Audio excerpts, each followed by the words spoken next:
जय हिंद दोस्तों, आपके अपने YouTube चैनल मार्गदर्शन कोचिंग सेंटर में स्वागत है। मैं राजीव राज। जैसा कि आपको मेरे पिछले वीडियो मैंने एपी का और स्टैटिक्स दोनों वीडियो अपलोड किया था, ठीक है। बहुत सारे इसमें व्यू भी आए थे, ठीक है, बहुत सारे कमेंट भी आए थे और मेरा कुछ ग्राहक भी बना, सब्सक्राइबर भी बढ़ा था, ठीक है।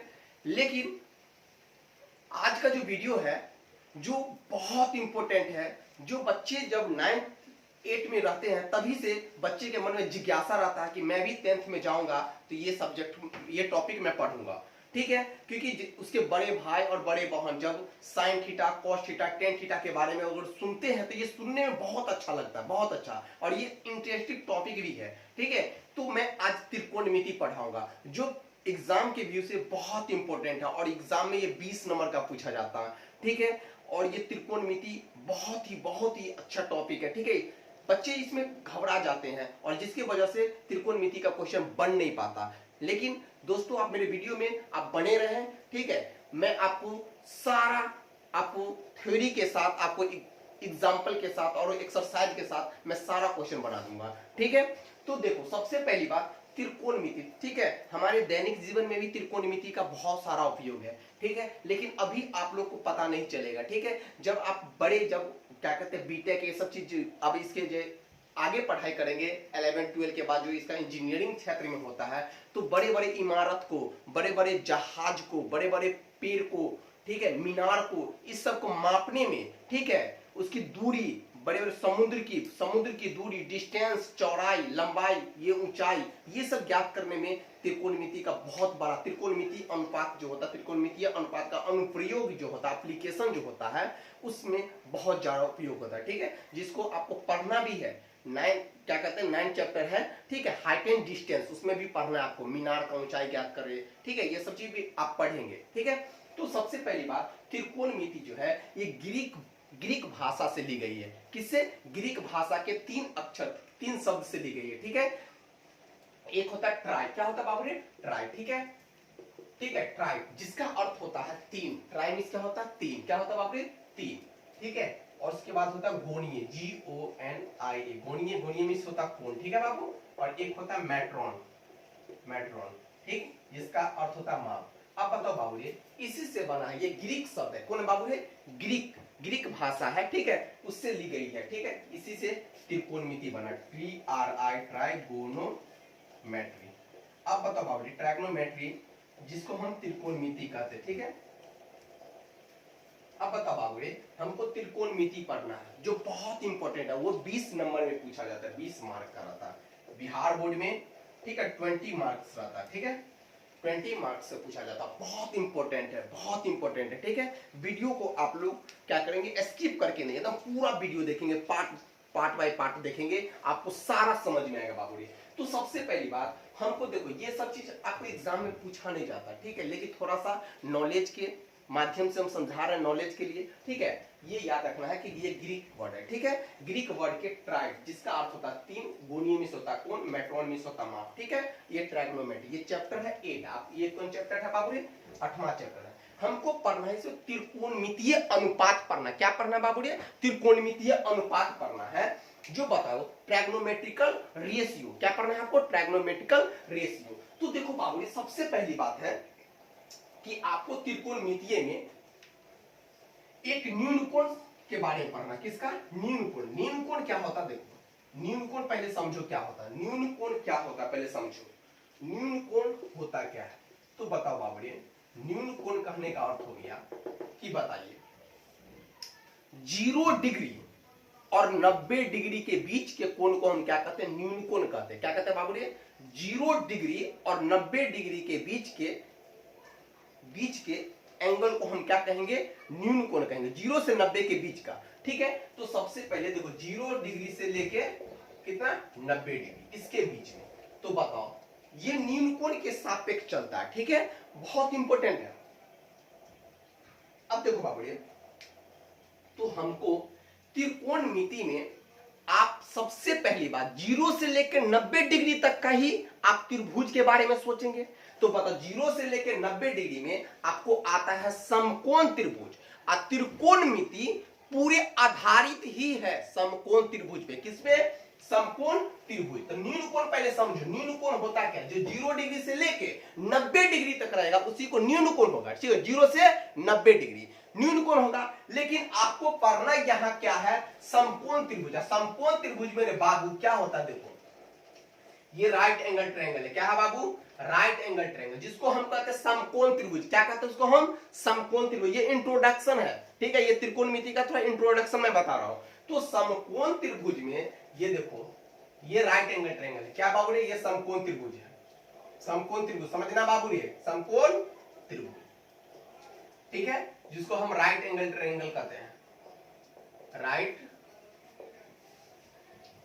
एंगल ट्रायंगल भी कहते हैं, ठीक है। अब बताओ बाबू, राइट एंगल ट्रायंगल हो गया।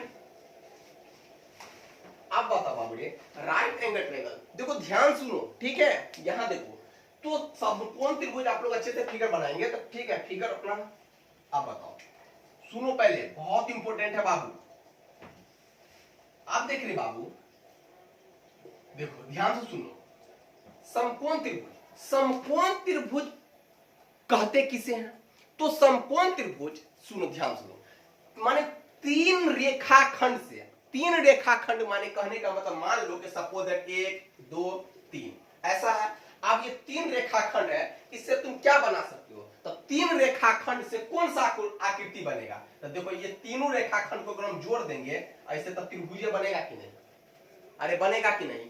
तो तीन रेखाखंड, तो 1 2 3, तो तीन रेखाखंडों से घिरी हुई वो आकृति जिसका एक कोण 90 डिग्री का हो, अर्थात एक समकोण के बराबर हो, उसे हम क्या कहते हैं, समकोण त्रिभुज कहते हैं। उसे क्या कहते हैं बाबू रे, समकोण त्रिभुज कहते हैं। अब देख बाबू रे, समकोण त्रिभुज तो हम समझ गए कि सर जिसका एक कोण 90 डिग्री होगा, लेकिन सुनो, ये तो 90 डिग्री होगा, ये क्या होगा 90 डिग्री, लेकिन ये वाला जो एंगल है और ये एंगल न्यून कोण होगा। क्या होगा, न्यून कोण, क्योंकि हम जानते हैं कि त्रिभुज के तीनों कोणों का योग 180 डिग्री होता है, समझा, 180 डिग्री होता है। अगर मान लो ये थीटा होगा, तो ये क्या होगा, 90 डिग्री माइनस थीटा होगा, क्योंकि हम जानते हैं कि angle A plus angle B plus angle C equal to 180 degree होना चाहिए। तो हमको 180 डिग्री लाना है, तो एंगल ए का मान क्या है, थीटा, प्लस एंगल बी का मान क्या है 90 डिग्री, प्लस एंगल सी का मान क्या है 90 डिग्री माइनस थीटा। अब बताओ ये थीटा से ये थीटा कट गया, तो बताओ क्या होगा रे बाबू, 90 90 180 लो ना, हो गया, प्रूव्ड हो गया। तो याद रखना, एक समकोण त्रिभुज जो होता है उसमें एक कोण 90 डिग्री होता है, लेकिन दोनों जो होता है वो 90 डिग्री से छोटा होता है। और जब कभी भी ये एंगल और ये एंगल दोनों अगर बराबर हो जाएगा, तो उसी का एक नया नाम हो जाता है समद्विबाहु समकोण त्रिभुज, समझा। तो इसको देखो ध्यान से समझो, ये सब चीज ज्यादा इंपॉर्टेंट नहीं है, समद्विबाहु समकोण त्रिभुज ये सब जानना, ये 8th 9th में चलता है। लेकिन आपको त्रिकोणमिति पढ़ना है, तो त्रिकोणमिति में समकोण त्रिभुज पढ़ना है, और समकोण त्रिभुज को जब समझिएगा तभी तो क्वेश्चन बनेगा, नहीं तो नहीं बनेगा। तो देखो ध्यान से सुनना, आप बताओ बाबू ये समकोण त्रिभुज में, समकोण त्रिभुज का प्रॉपर्टीज क्या होता है, देखो समकोण त्रिभुज का प्रॉपर्टीज क्या है, विशेषता क्या है, समझो पहले। जैसे ये एंगल ए है, ये एंगल बी है, एंगल सी है, तो सुनो, ये एंगल समकोण, समकोण एंगल, जैसे ये समकोण कोण है ना ये, ठीक है, इसके सामने का जो भुजा होता है, याद रखना ये समकोण है, ठीक है, समकोण कोण है, ठीक है, इसके जो सामने का जो भुजा होगा इसको कर्ण कहते हैं। क्या कहते हैं बाबू, कर्ण, क्या कहते हैं, कर्ण। कर्ण को इंग्लिश में हाइपोटेनस कहते हैं, क्या कहते हैं, हाइपोटेनस, इसीलिए इसको H से डिनोट करते हैं। समझ में आया। आप सुनो, सुनो ध्यान से सुनो, आप बताइए, अगर मान लो, ध्यान से सुनो, अगर मान लो एंगल ये होगा, एंगल हम इधर से लेंगे, कहां से लेंगे, एंगल थीटा रहेगा, एंगल क्या रहेगा, थीटा। तो थीटा के सामने वाला जो भुजा होगा, सुनो ध्यान से, थीटा का जो सामने वाला जो भुजा होगा वो कहलाएगा परपेंडिकुलर। क्या कहलाएगा? परपेंडिकुलर, जिसको हम लंब कहते हैं। क्या कहते हैं? लंब, जिसको हम पी से डिनोट करते हैं। समझ में आया? अब बताओ, ध्यान से सुनो, ये कर्ण हो गया क्या? हम समकोण कोण के जो सामने होगा, समकोण, इसके सामने का जो भुजा होगा उसको हम कर्ण कहते हैं, हाइपोटेनस। और थीटा के सामने वाला भुजा को हम कहते हैं परपेंडिकुलर, माने पी, लंब। तो बताओ इसको हम क्या करेंगे? अब इसको हम बताइए, इसको हम आधार कहेंगे। क्या कहेंगे बाबू? आधार, जिसको हम कहते हैं बेस। क्या कहते हैं? बेस, जिसको हम बी से डिनोट करते हैं। क्या चीज से? बी से। तो बताओ बाबू, ये सबसे पहले ध्यान से सुनो, एक समकोण त्रिभुज में कर्ण भी होता है, लंब भी होता है, आधार भी होता है। ये समझ में आया? लेकिन आप देखो, अगर इसी फिगर में, इसी फिगर को हम, ये फिगर मान लो 1 है, ये फिगर 1 और ये फिगर 2 देखो, फिगर 2। अब बताओ बाबू, ये एंगल ये ए है, ये बी है और ये सी है। तो हम तो जानते हैं कि समकोण कोण के सामने का जो भुजा होगा वो तो कर्ण होगा ही। क्या होगा? कर्ण। ठीक है, लेकिन एंगल जो है हम यहां लिए थे, अब हम एंगल यहां लेंगे, एंगल यहां लेंगे। तो याद रखना, जहां से एंगल हम लेंगे, मतलब जहां से थीटा से चलेंगे, यहां थीटा यहां रखे, जब हम ए से चलेंगे, कोण, जब हम कोण ए से चलेंगे, याद रखिए, जब हम कोण सी से चले थे तो इसके सामने वाला लंब कहलाया था, इसके सामने वाला लंब परपेंडिकुलर हुआ था। लेकिन जब हम एंगल ए से चलेंगे तो इसके सामने वाला क्या होगा? इसके सामने वाला लंब होगा। क्या होगा बाबू? ये इसके सामने वाला लंब होगा, माने पी होगा। तो बताओ, ये लंब होगा, तो बताओ ये कर्ण है, ये लंब है, तो बच गया क्या मेरा? आधार। तो आधार बाबू, यहां पे बहुत दिक्कत है, समझो। विद्यार्थी क्या हो जाता है, क्योंकि एनसीईआरटी जो बनाइएगा आप 8.1, तो उसमें पहला ही क्वेश्चन ऐसा ही देता है, जो एंगल ए से चलिए, बी से चलिए, सी से, एंगल ए से सी से। तो उसमें होता क्या है, विद्यार्थी क्या करते हैं? फंस जाते हैं।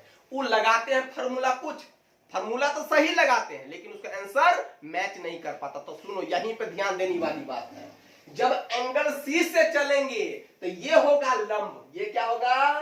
लंब होगा। क्या होगा? लंब। ठीक है, और जब एंगल ए से चलेंगे तो ये होगा लंब, माने कि लंब और आधार ये दोनों इंटरचेंज होते रहता है। किसके मुताबिक?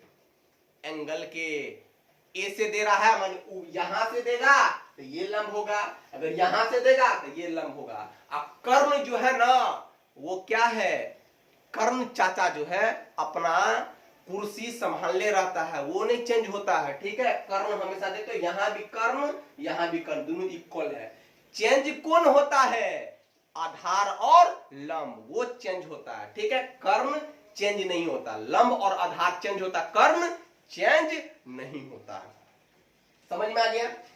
यहां से एंगल रहेगा, इसको P मानेंगे, ये H है और ये बेस, तो सही रहेगा। जब एंगल यहां से चलेंगे तो ये P होगा, ये क्या होगा बाबू? P। ठीक है, P फॉर परपेंडिकुलर। ठीक है, ये कर्ण तो बदलेगा नहीं, और ये हो जाएगा बेस, आधार हो जाएगा। समझ में आया? आप सुनो, ध्यान से सुनो, बहुत इंपॉर्टेंट, सुनो। एक प्रॉपर्टी इसका समझ गया, आप सुनो, दूसरा देखो क्या है। अगर समकोण त्रिभुज में, ध्यान से सुनना, अगर समकोण त्रिभुज जैसे है ये, ठीक है, एक समकोण त्रिभुज है जिसका नाम ए है, बी है, सी है। ठीक है, ये समकोण त्रिभुज है। मान लो कि सिंपल रूप से हम एंगल उंगल नहीं देते थे, ये एच होगा, ये पी होगा और ये बी होगा, मान लो, हो गया। तो इसका जो प्रॉपर्टीज है, पाइथागोरस प्रमेय के अनुसार, पाइथागोरस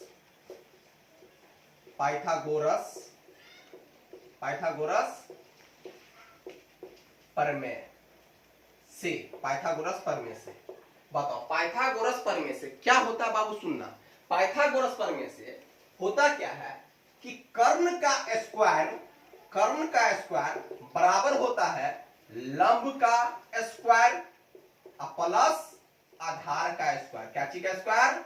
आधार का स्क्वायर। देखो बाबू, आपको हिंदी में नहीं, आपको यहाँ पे थोड़ा सा इसका, जिसे मैंने कर्म को एस से डिनोट किया हूं, ठीक है, इस रूप में हम लिखेंगे। तो बताओ बाबू, ये क्या होगा, एच स्क्वायर बराबर लंब को पी से डिनोट करता था पी स्क्वायर, आधार को बी से, तो बताओ बी स्क्वायर। और बताओ बुआ, तो क्या होगा, क्या होगा, पाइथागोरस प्रमेय के अनुसार कर्ण का जो स्क्वायर होगा शेष दोनों भुजाओं के वर्गों के जोड़ के बराबर होगा। माने जब हम कर्ण का स्क्वायर को क्या करेंगे, कर्ण के स्क्वायर बराबर होगा आधार के स्क्वायर प्लस लंब के स्क्वायर। हम कह सकते हैं कि मेरा उम्र उतना ये है जितना चंदन का उम्र है और प्लस मुंशी जी का उम्र है। माने कहने का मतलब हो गया कि जब हम चंदन और मुंशी जी दोनों को जोड़ देंगे तो उतना उम्र मेरा अकेला होगा। समझ में आया? तो उसी प्रकार से h जो है बराबर h स्क्वायर बराबर होगा p के स्क्वायर प्लस b के स्क्वायर। इसका मतलब है कि h सबसे बड़का है। अरे भाई, h सबसे बड़का होगा कि नहीं? ये जो दोनों का वैल्यू जो जोड़ देंगे तो h अकेला होगा। इसका मतलब h क्या है, कर्ण क्या है, सबसे बड़ी भुजा है, आधार से भी बड़ा है और बेस से भी आधार से भी बड़ा है और क्या चीज से, लंब से भी बड़ा है। समझ में आया?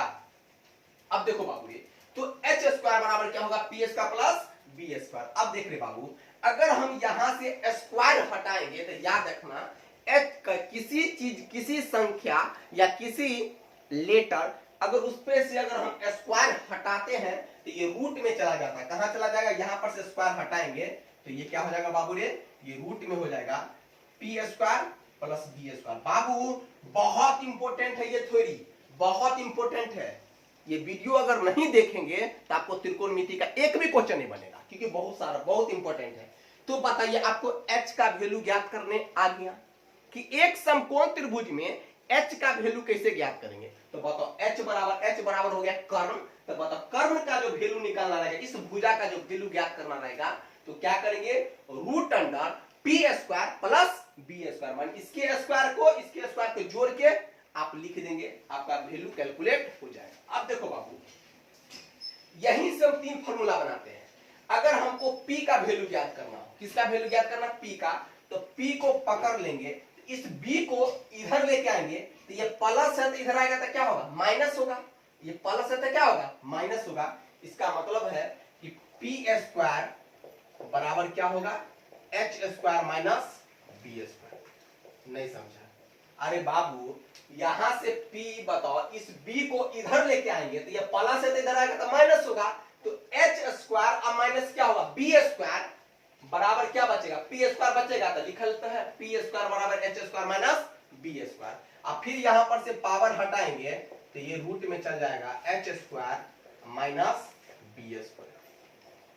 समझ में आया? अरे समझ में आया, बोलो ना, समझ में आ गया? अब बताओ, यहां से अगर हम b का वैल्यू ज्ञात करेंगे, b का वैल्यू ज्ञात करेंगे, तो इस b का वैल्यू ज्ञात करेंगे तो b को पकड़ लेंगे, तो बताओ ये क्या होगा, p इधर आएगा तो h square minus p square. तो बताओ क्या होगा, b स्क्वायर बराबर क्या होगा, h square minus p square. अब बताओ यहां से b का वैल्यू ज्ञात करेंगे तो क्या होगा रे बबुआ, h square minus p square. समझ में आया? बताओ, यहां से आप तीन चीज का वैल्यू ज्ञात कर लिए। ठीक है, ये फार्मूला है, बहुत इंपॉर्टेंट फार्मूला है बाबू। ये बेसिक क्लास है, ठीक है, ये त्रिकोणमिति का बेसिक क्लास है, ठीक है, ये बेसिक क्लास 1 है, ठीक है, ये बेसिक क्लास 1 है, ठीक है, क्लास 1 है, ठीक है, इसको ध्यान से सुनना। अब देखो बाबू, एक एग्जाम्पल के तौर पे मैं आपको देता हूं, इस एग्जाम्पल को देखो, ठीक है, ये समझ में आ गया। हमको h का, देखो फार्मूला आपको मात्र 3 ही याद रखना है। क्या सब, एक इसको याद रखना है, एक इसको याद रखना है, एक इसको याद रखना है, ठीक है। अगर h का वैल्यू ज्ञात करना हो तो ये फार्मूला लगा देना, अगर p का वैल्यू ज्ञात करना हो तो ये फार्मूला लगा देना, अगर b का वैल्यू ज्ञात करना हो तो ये फार्मूला लगा देना। समझ में आया? अब देखो क्वेश्चन क्या है, आपसे क्वेश्चन क्या पूछेगा, किसी समकोण त्रिभुज में, क्या पूछेगा क्वेश्चन, किसी समकोण त्रिभुज में, किसी समकोण त्रिभुज में कर्ण 5 सेंटीमीटर, आधार 3 सेंटीमीटर है तो लंब ज्ञात करें। लंब का मान क्या होगा? तो सुनो क्या कहा क्वेश्चन। क्वेश्चन क्या है? क्वेश्चन क्या बोल रहे? किसी समकोण त्रिभुज में, किसी समकोण त्रिभुज में, किसी समकोण त्रिभुज में कर्ण 5 सेंटीमीटर, आधार 3 सेंटीमीटर है तो लंब का मान ज्ञात करें। अब देखो बाबू बहुत इजी है, बहुत इजी है।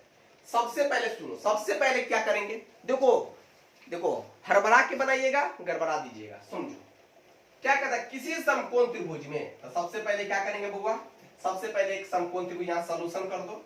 आप बताओ किसी समकोण त्रिभुज में ना, तो बताओ क्या करेंगे, लिखेंगे समकोण त्रिभुज, समकोण त्रिभुज एबीसी, ठीक है, एबीसी में, ठीक है, एक समकोण त्रिभुज बना लेते हैं जिसका नाम हम क्या रख दिए, ए बी सी, ठीक है बुआ। समकोण त्रिभुज तो यही होता है समझा। हम क्या किए, समकोण त्रिभुज एबीसी ले लिए, क्या किए, क्योंकि त्रिभुज को हम डेल्टा से डिनोट करते हैं, ठीक है। आप समझो, यहां ध्यान दो। आप बताओ समकोण त्रिभुज एबीसी में क्या कहता है, कर्ण 5 सेंटीमीटर है, तो कर्ण तो इसी को ना कहते हैं, हाइपोटेनस को, तो कर्ण ये 5 सेंटीमीटर हो गया। फिर कहता आधार 3 सेंटीमीटर, तो आधार यही ना है, तो आधार 3 सेंटीमीटर, ठीक है। तो कहता लंब क्या होगा, माने ये पूछ रहा लंब माने परपेंडिकुलर क्या होगा। तो बाबू अभी तुरंत हम आपको फार्मूला बताए हैं, क्या, पाइथागोरस प्रमेय से। क्या चीज से, पाइथागोरस प्रमेय से क्या बताए थे बाबू, हम बताए थे जब P, इसी को P कहते, क्या कहते, यही P मतलब लंब, लंब हमको ज्ञात करना, क्या ज्ञात करना, लंब। तो लंब वाला P का फॉर्मूला लिखाए थे कि P बराबर होता है रूट अंडर क्या, H square minus B square, H square minus B square. आप बताओ बड़े एच का वैल्यू कितना है, एच का वैल्यू है 5, तो 5 का स्क्वायर, बी का वैल्यू कितना है 3, तो 3 का स्क्वायर। तो बताओ ना रे बउआ, 5 का स्क्वायर होता 25 और 3 का स्क्वायर होता 9, तो बताओ 25 में से 9 गया तो 16, तो बताओ 16 को हम तोड़ेंगे रूट से तो क्या होगा 4, बताओ 4 सेंटीमीटर। तो बताओ इसीलिए क्या हो गया रे, इसीलिए P बराबर, देखो लंब निकल गया, अरे लंब निकल गया, देखो बस कुछ नहीं है। ये सब क्वेश्चन है ट्विस्ट कर देगा, तो क्या करते, कभी मान लो कि ये दे दिया तो ये पूछा, आप कभी ये दे देगा ये पूछेगा, बस आपको 3 फार्मूला ज्ञात करना, ठीक है। एक क्वेश्चन बस इसी पर हम सेट कर देते हैं, ठीक है। तुम लोग बनाओ, मान लो क्या करते, यहां मान लो लंब ही दे देते हैं, लंब दे देते हैं 4 सेंटीमीटर, आधार 3 सेंटीमीटर, तो कर्ण ज्ञात करो। कर्ण का मान क्या होगा, कर्ण का मान ज्ञात करो, जल्दी बनाओ तो, जल्दी, क्विकली, फास्ट।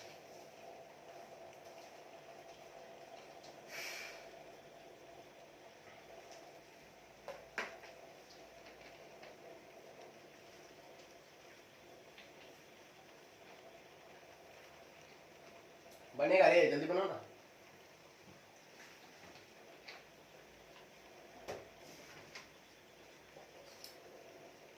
जल्दी बना, जल्दी।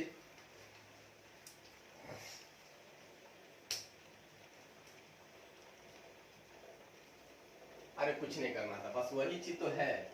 क्या किया, लंब का मान दे दिया, लंब का वैल्यू दे दिया, लंब का वैल्यू कितना है 4 सेंटीमीटर, ठीक है। आधार दे दिया 3 सेंटीमीटर, इसका पूछ रहा है कर्ण का, तो बताओ, तो कर्ण पूछ रहा है ना, तो पाइथागोरस प्रमेय से कर्ण का फॉर्मूला में एच का फॉर्मूला लगाएंगे, एच बराबर पूछ रहा है, एच बराबर वाट कर दिया, ठीक है। तो बताओ एच वाला फॉर्मूला लगाएंगे, एच बराबर होता है क्या, एच बराबर फॉर्मूला होता है, लिखाए होंगे रूट अंडर क्या, पी स्क्वायर, क्या होता है P square plus B square होता है, ठीक है, ये फॉर्मूला होता है। तो पी का वैल्यू कितना, ये पी होता है ना, ये पी होता है और ये बी होता है, याद रखना। तो पी का वैल्यू कितना है 4, तो 4 का स्क्वायर, बी का वैल्यू कितना 3 था, 3 का स्क्वायर तो क्या होगा 4 का स्क्वायर हो गया 16, 3 का स्क्वायर हो गया 9, 16 9 कितना हो गया 25, 25 को हम लिख सकते हैं 5 गुने 5 तो बताओ रूट से बाहर निकलता है, याद रखना है पकड़ो ला से याद रखना रूट से बाहर जो निकलेगा वो जोड़ा का 1 निकलेगा, जोड़ा का 1 तो बताओ जोड़ा का तो बताओ 5 हो गया, इसीलिए h बराबर हो गया h मतलब कर्म। समझ में आया? ये मेरा बेसिक क्लास 1 था, ठीक है बाबू रे। आज का क्लास यहीं पे समाप्त होगा, ठीक है।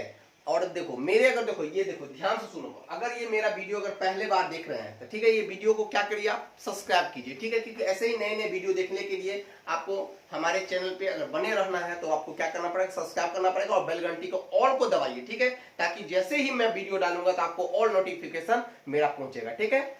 जय हिंद, जय भारत, धन्यवाद।